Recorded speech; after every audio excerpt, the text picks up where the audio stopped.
DHCP. Imagine having to go around to 1,000 client computers and manually configuring IP addresses on all of them. Sounds like fun? Now imagine one of those computers has to change its IP address. Now you need to revisit each of these computers again and update them. No, it doesn't sound like fun, and that's exactly the reason that DHCP was invented. The Dynamic Host Configuration Protocol, or DHCP for short, allows a central server to manage and maintain the IP addressing scheme for your environment. To install a DHCP server, we'll click on Start, and then we'll click on the Manage Your Server wizard. Then we'll click on Add or Remove a role, and we'll click Next, and the wizard will just gather some information about our system, and then we'll select DHCP Server, and then of course we'll click Next. Then we'll see the summary, which is going to install a DHCP server, and then it's going to run the new scope wizard so we can configure a new DHCP scope on our server.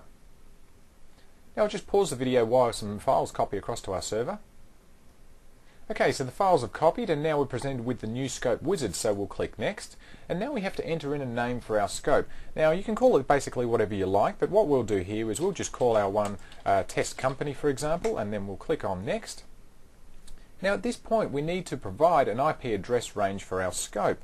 So what we'll do is we'll just provide the full ID here of our Class C network, which will be 192.168.0.1 through to 192.168.0.254.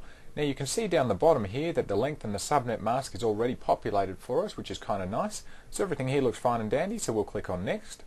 And now we need to add any exclusions. Now an exclusion is an IP address or a range of IP addresses that the DHCP server will not hand out to clients that request an IP address. So in other words, if you have an IP address that you want to make double sure that clients don't take, then we can include it here in the exclusion list, and the DHCP scope will no longer hand out that IP address. You see, it's all pretty logical. Now you can actually enter a single IP address in here if you want as well, so we'll actually do that. What we'll do is we'll enter in 192.168.0.1, which is the IP address of our default gateway, and then we'll click on Add. Now we'll also enter in 192.168.0.11, which is this server's IP address, because we want to maintain a static IP address for our DHCP server. So again, we'll click on Add.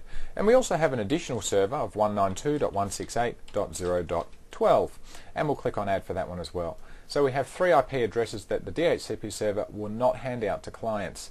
So we'll click on Next, and now we can set the least duration.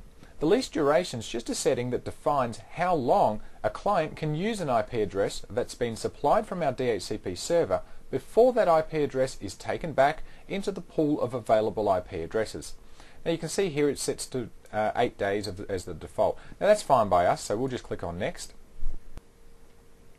Now we'll get to configure some other information that the DHCP server will supply to a client that requests an IP address. Now this is going to include things like DNS names, Win servers, etc., etc. So we'll leave the default here, which is yes. We will configure those options now. Now we can actually specify a default gateway. Now our default gateway, as we mentioned earlier, which we did also provide an exclusion for, is 192.168.0.1, and then we'll click on Add. And we'll click Next. Now we can enter the domain name and the DNS servers. So our parent domain is testdomain.com, and our server name is server01, and we'll click on Resolve, and we can see the IP address has now been put here, so we'll click Add, and then we'll click Next. Now if we have any Win servers, we can also do the same thing here. So what I'll do is I do actually have Wins installed on this same server, so I'll click and type in server1, and I'll click Resolve, and again I'll click Add, and then we'll click Next. Okay, so our wizard's basically done now. We have the option here of activating this scope immediately, and we will do that, so we'll choose Next and then we'll choose Finish. Now we can see that our server is now a DHCP server, so we'll click Finished and we're done. Now before a DHCP server can be let loose in your network and start servicing clients, it must first be authorized. Now if you see events in your system log with an event ID of 1046, This will point you to the fact that you have a DHCP server in your network that's not authorized to issue IP addresses. Having to authorize a server before it can issue an IP address is a good security feature, as it prevents people in your organization from building a Windows 2000 or 2003 server of their own, perhaps for testing purposes, and then connecting it to your network and inadvertently have it start issuing rogue IP addresses. Now this of course will not prevent a Unix or a Linux server from affecting your network though. So to authorize our DHCP server, we'll click on Start, Administrative Tools and DHCP. Now we'll just expand this to make it a little bit easier to see. Now if we expand our current server, we can see that its icon is displayed with a little red arrow pointing down, which just provides a visual indication of the current status of our DHCP server. Now over here on the right, we can see the status is currently not authorized. So what we can do is we can right click on our server and then we'll select Authorize. Now sometimes this can take a few moments to occur, so what you might actually have to do is refresh the screen, and in fact refreshing the screen then just showed us the status of our DHCP server is now changed to active, and we can see this visually by the green arrow pointing upwards. Okay, we'll expand our scope, which has the network address of 192.168.0.0, and you can see we have 4 available options. The first, Address Pool, shows the range of IP addresses in our scope. Now it also shows what exclusions we've set. The exclusions are identified over here in the right hand side by a little red X. This just simply gives you a visual cue that these IP addresses will not be handed out by our DHCP server. So to add a new exclusion, we'd simply right click on our address pool and select New Exclusion Range. Now from here, we can simply enter in a single IP address or a range of IP addresses and then click Add, and they will be added to our exclusions.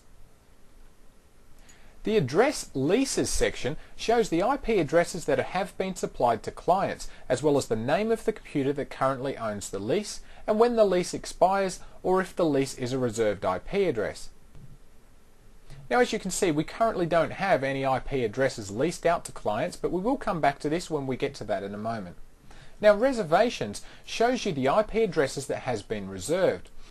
So suppose that Bob, one of our field engineers, he calls me up and he tells me that he needs to put a new server in our network, and this server is going to have the same IP address issued to it at all times. Now I can use a reservation to ensure that my DHCP server doesn't go out and hand his IP address out to somebody else. So to create a new reservation, I'd simply right click on Reservations and select New Reservation. Now we're prompted to enter a reservation name, the IP address we want to reserve, as well as the MAC address of the computer's network card, and finally a description of the reservation just to make future identification easier. Now out of all these fields here, the description field is the only optional field. Now to get the MAC address of a computer, we can simply open up a command prompt and then we can type in ipconfig/all. Now down here under physical address, we can see the MAC address of our local server. But of course Bob called me and he asked me to reserve an IP address for a computer which isn't this local computer. So what I'll need to do is I could simply fire off a ping to Bob's computer that he's referring to, and we can see here that in our ping response, the client Bob's referring to, XP client, has an IP address of 192.168.0.125. Now that we've pinged his computer, we could simply type in ARP-G and we'll hit enter, and now we can see the MAC address that corresponds to XP client. So what I'll do now is I'll right click on this and I'll click Mark, and then I'll just mark this IP address, I'll hit enter to copy it, and now we'll come back to our DHCP reservation. We can simply paste in the MAC address. Now what we'll have to do is remove these dashes because our DHCP console doesn't actually like the dashes and it will be invalid formatting for this particular console. And now we can just simply enter in the name of the PC, which was XP client, and then we'll just provide it with an IP address. In fact, we'll give this address of 130, and then we'll just click Add. And now we'll click on Close, and we can see here that under our reservations we have a reservation for XP client with the IP address of 192.168.0.130. So here we are on Bob's XP client, and what we'll do is we'll go down to the properties of our network card, and when we'll select TCP/IP. Now instead of having these manually configured options, we'll now choose to obtain our IP addresses and DNS server addresses automatically. And now we'll go to a command prompt and we'll type in ipconfig/all to see what's going on here. We can see we currently don't have an address, so what we'll need to do now is we'll need to renew our IP address. Okay, now we've done that, and we can see what's happened with our XP client. It's gone out and it's picked up the testdomain.com domain name. It's also been assigned the IP address of 0.130 from our DHCP server, and of course the subnet mask and default gateway fields have been populated as well. So if we now go into an ipconfig/all, we can see some of the other information that's come along from our DHCP server. In fact, it's also brought along with it the IP address of the DHCP server, our DNS server, and our primary Win server. Of course, these are all the same server, but this information was populated from our scope and server options, which we'll talk about in a moment. So back on our DHCP server, if we now go back to our address leases, we do see a client IP address which has been leased to XP client with a 0.130.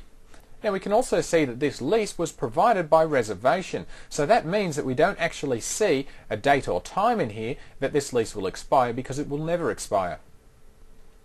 Now just a quick tip before we move on, if you do happen to have multiple DHCP servers that could service a client, be sure to repeat the reservation that we just created on each of your DHCP servers to ensure that there's no problems with a separate DHCP server leasing out this IP address to a different client.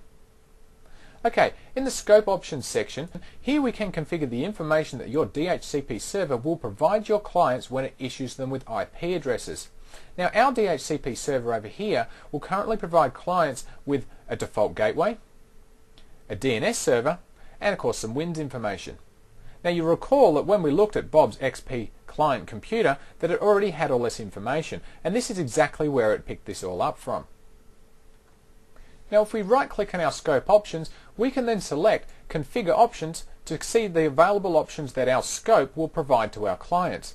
But I'm going to click cancel on that because we will come back and talk about that in a moment. But now we're going to come to our server options instead, and we're going to take a look at how to configure DHCP options for the entire server rather than just a scope.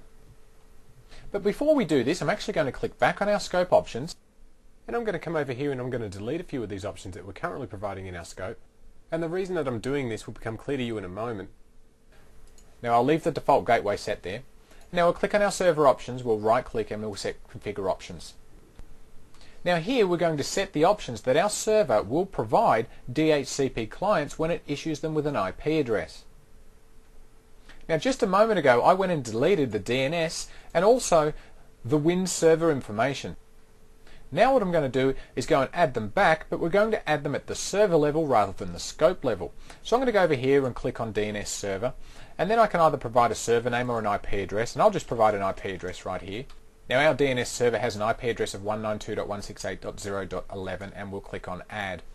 And then we'll scroll down, and then we'll see the DNS domain name, so we'll check that box as well. And our DNS domain name, if you recall, was testdomain.com, and we'll continue scrolling down until we find our WINS information, and we'll have the same IP address here as 192.168.0.11, and again we'll click on add, and then we'll scroll down and we'll find our WINS node type, so we'll check this box here as well. Now down here under the byte column you can see that it defaults to 0x0.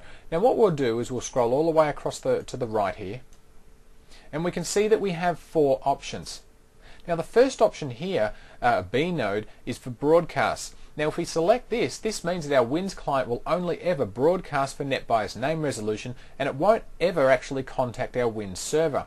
Next we have a P node, or peer-to-peer mode, which is where the WINS client will contact the WINS server directly and it won't broadcast for NetBIOS name resolution. Next we have the M mode, or mixed, and this is where the WINS client will first broadcast and then it will contact the WINS server if the broadcast doesn't resolve the name.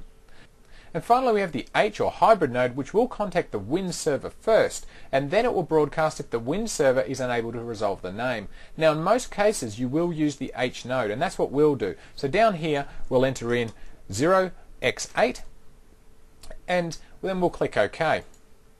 Oh, and as a side note, now when you do build your scope using the wizard, if you do configure a WINS server, it will actually come up as a hybrid node. Now, our WINS server appears here under our server options. Now, no matter how many scopes in here that we actually define, this WINS server and this DNS server will always be supplied to our clients. So, configuring options for the server here is great because this means we only have to do it once, no matter how many scopes that we actually create. Okay, and let's take a look at some of the other options we have here. If we right click on DHCP, we've got two options. We can add a new DHCP server to this console so we can manage it from here, and then we can also manage any authorized servers. So to add a new server, we'd simply select the option and then we'd just browse for the server.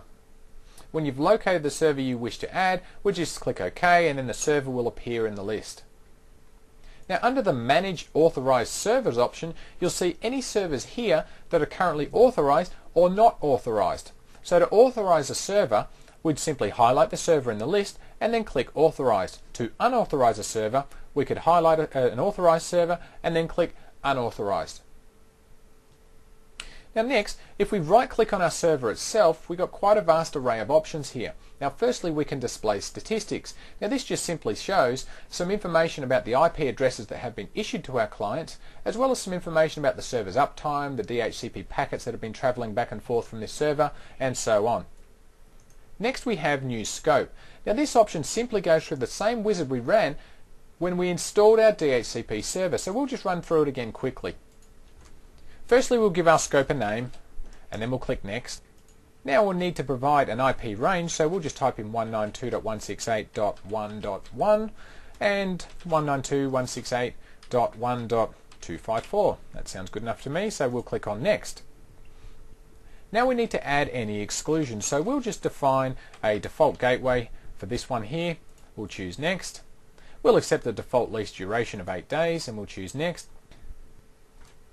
Now we can configure our DHCP options, and these are of course things like our DNS and Win servers. But what I've done is I've defined them at the server level, so I'm going to choose No. I'm not going to define these options. And then we'll choose Next and we'll choose Finish. So here you can see our scope's been created, but it's not activated as indicated by the red arrow. So we'll we'll click on it first, then we'll right click, and then we'll select Activate. And we'll just refresh just to ensure that everything's okay. Now if we click on Scope Options, you'll see we do actually have DNS servers and Win servers already specified. But we didn't actually specify any, so where'd they come from? Well, they come from over here in our server options. So that was the benefit, of course, of us configuring it here at the server, because no matter how many scopes we now create, they're all going to inherit these servers. Okay, we'll right click again on our server and we'll see the next option, which is to create a new super scope. Now a super scope is just an administrative grouping of scopes that can support multiple logical IP subnets on the same physical subnet. So let's just say that these two scopes that we've created over here exist on the same physical network, but they're separated by a switch or something, and we'll want to manage them together. So what we can use is a super scope. So we'll select New Super Scope, which just starts yet another wizard, and we'll give our new super scope a name, and we'll click on Next. And now we can select one or more scopes from our available scopes to add to our super scope. So what I'll do is I'll hold down Control and I'll select both of these and we'll choose Next, and then we're done. So over here on the left we can see our super scope has been created, and now we can manage both of our scopes using the single super scope. Now the next option we have is a new multicast scope. Now multicast IP addresses allow multiple clients to receive data that a server sends to a single IP address, enabling point-to-multipoint communication. Now this type of transmission is often used for things like streaming media, such as video conferencing. Now with multicast addresses, DHCP clients are not automatically assigned to them. They're initiated by the client. So in other words, a client might click on a link, say on an intranet page, which takes them to some sort of streaming media on one of your servers. Then the client would get a multicast address. So we'll select New Multicast Scope, and it starts again, another wizard, so we'll click on Next. Then we'll enter a name in for our multicast scope, and I'll be terribly original here, and I'll give it a name of Multicast, and we'll select Next. Now we'll need to provide a range of IP addresses for our scope. Now notice up here that we can't use our regular IP addresses, as multicast operations are reserved for the range of Class D addresses. So we'll enter in a range that we want to provide multicast for. So how about 224.10.10.10 through to 224.10.10.50, and then we'll choose Next. Now we can add some exclusions to this range if we've seen before. We'll just click next, and we can also set the lease duration. Now do note that the lease duration is defaulting to 30 days, not 8, as we've seen with our regular DHCP operations. Now we'll just choose next. Now would we like to activate this? We'll just say yes, and we'll choose finished. And now over here you can see our multicast scope has been created. Now the next thing we have here is a backup and restore options. A backup simply takes a copy of the DHCP database and it places it in your system32/DHCP/backup directory. Now the backup, including all of your scope information, registry keys, log files, and your DHCP server configuration information, but it won't include any DNS dynamic update credentials. Now you can elect to change the backup directory if you wish, or you can permanently change it in the Advanced tab of your server properties. So to back it up, we'll just simply click on Backup. It will default to your DHCP backup directory. Just click on OK, and then your backup's been performed. So to restore your database, we'd come down here and choose the Restore option, browse to the path of where the backup was, we'll click OK. It's going to tell us that the DHCP service must be stopped and restarted. Would we like to continue? Click Yes, and simply confirm the restore. It's a really simple process. Now the next thing we had here was reconcile all scopes. Now reconciling all scopes helps us to fix any inconsistencies in the DHCP database. Scope IP address information is stored in the DHCP database in both detailed and summary forms. When we reconcile scopes using this option, the detailed and summary forms are compared against each other, and then the DHCP service will either restore the IP addresses to the host that currently owns them, or it will create a temporary reservation for these addresses. Now our next option is to unauthorize our DHCP server, and that's kind of self-explanatory. Now then we can define user classes. Now user classes are useful to categorize, if you like, groups of users to handle their dynamic IP addressing differently. So for example, you might have mobile users that frequently move from site to site. In this case, we could set a shorter lease duration that only hands out IP addresses, say, for 1 day, but a desktop user at the same site could have an IP address for much longer. So clicking on Define User Classes gives us the ability to define our own user class category. Now as you can see, we do have a couple of default ones here. Now we can add our own by simply clicking Add and then just filling in the details. Now the next option we had was to define vendor classes, which basically does the same thing as our user classes, except we would assign a vendor class by the operating system that they're using. So we could assign a different set of DHCP options to a client that's running Windows 98 than we would for a client that's perhaps running Windows XP. Now again, we have some predefined ones in here, but of course we can create our own. Now at this point, if we right click on Server Options and select Configure Options, and then go to our Advanced tab, then we can choose our vendor or user classes from these drop down boxes here. And then we can define any options that we want them to have. So for example, if we selected the user class of routing and remote access, we could set our dial-up users to be directed down here to perhaps a different DNS server, and so on. Now this option gives us a lot of flexibility as to where we want to direct our clients.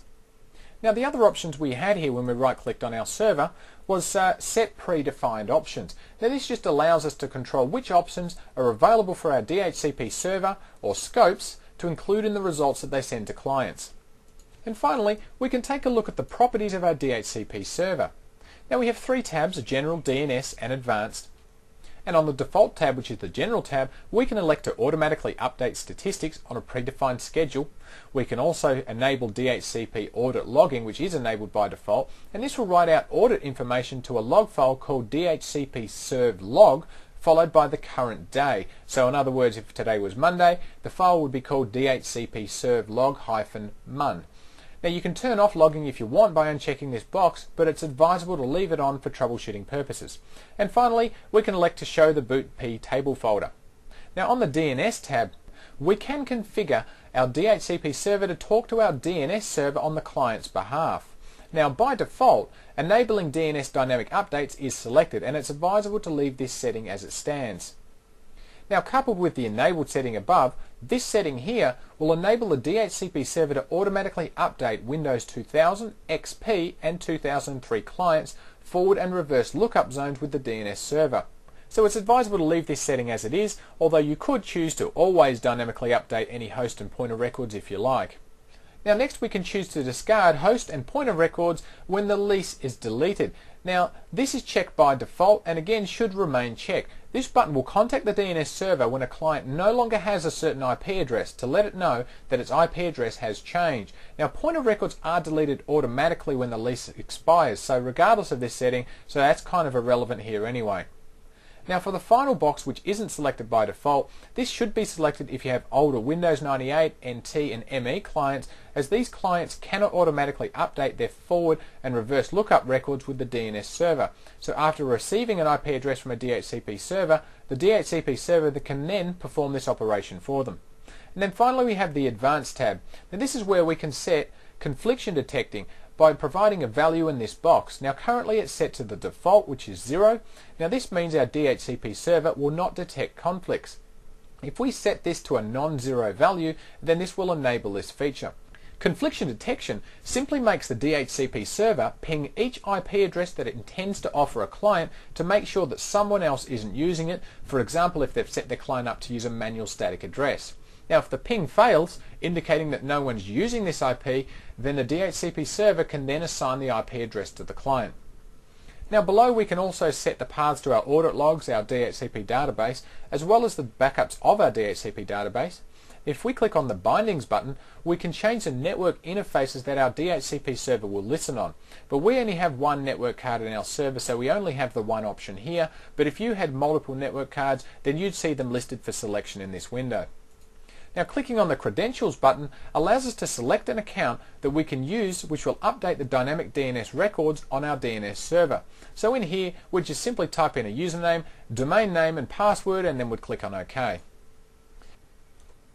Now by default, administrators have access to make changes to our DHCP server. When we first installed DHCP on this server, two new security groups were created, those being DHCP administrators and DHCP users.